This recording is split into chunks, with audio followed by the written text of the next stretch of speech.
Ada satu frasa yang berkata begini, tunjukkan kepadaku 5 teman dekatmu, maka aku akan tahu seperti apa karaktermu, atau aku akan tahu seperti apa masa depanmu.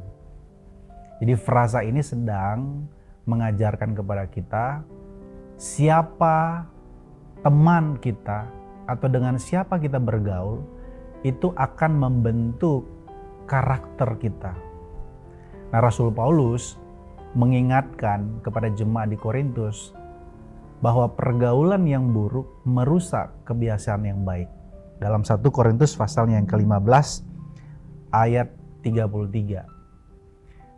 Pun sebaliknya, kalau kita buat sebaliknya dari kata-kata ini, kebiasaan yang baik akan rusak kalau kita bergaul dengan orang-orang yang kebiasaannya buruk. Jadi aku dan engkau, kalau kita bergaulnya, ada istilahnya itu, kalau kita bergaul dengan orang yang wangi, kita akan jadi wangi. Kita bergaul dengan orang yang busuk, maka kita juga akan jadi busuk. Bahkan kalau saudara lihat ya, lakonnya Tuhan Yesus atau kiprah Tuhan Yesus selama dia hidup, dia pun punya sahabat-sahabat dekat. Dari 70 murid, kemudian 12 murid, dari 12 murid dia pun dekat dengan 3 orang saja, yaitu Petrus, Yakobus, dan Yohanes. Bahkan Tuhan Yesus sendiri lebih dekat antara Petrus dan Yakobus, lebih dekat lagi dengan Yohanes. Jadi betul-betul selektif, dipilih pergaulannya. Ini sebagai contoh.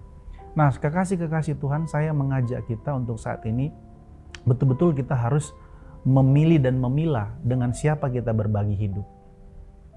Kita boleh berteman dengan siapa saja, tapi untuk berbagi hidup, berbagi jiwamu, kita mesti pilih. Bergaulah dengan orang-orang yang takut akan Tuhan, yang betul-betul mencintai Tuhan, yang melihat dirinya sebagai manusia berdosa yang butuh kasih karunia Tuhan. Bergaulah dengan orang-orang yang memiliki perkataan-perkataan yang membangun. Bergaulah dengan orang-orang yang kecintaannya, kehausannya, kelaparannya hanyalah firman Tuhan. Itu sebabnya saya mengajak kita semua, karena ada banyak orang di luar sana. Sampai ada satu anak muda berkata begini ke saya, "Pastor, saya kok lebih baik saya berteman dengan orang yang bukan agama Kristen.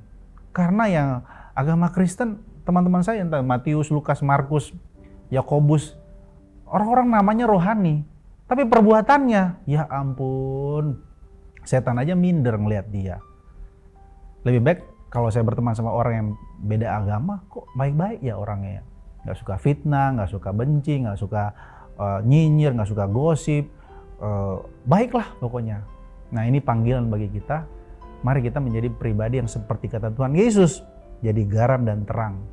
Itu sebabnya pilihlah pertemanan kita, biarlah kita jadi contoh, jadi teladan, dan dari hidup kita ada banyak orang mau bergaul dengan kita. Dan mari kita membawa sebanyak-banyak mungkin orang dalam pergaulan yang kudus, yang menyenangkan hati Tuhan. Selamat bergaul dengan orang-orang kudus, selamat menjadi berkat, selamat menjadi surat yang terbuka. God bless.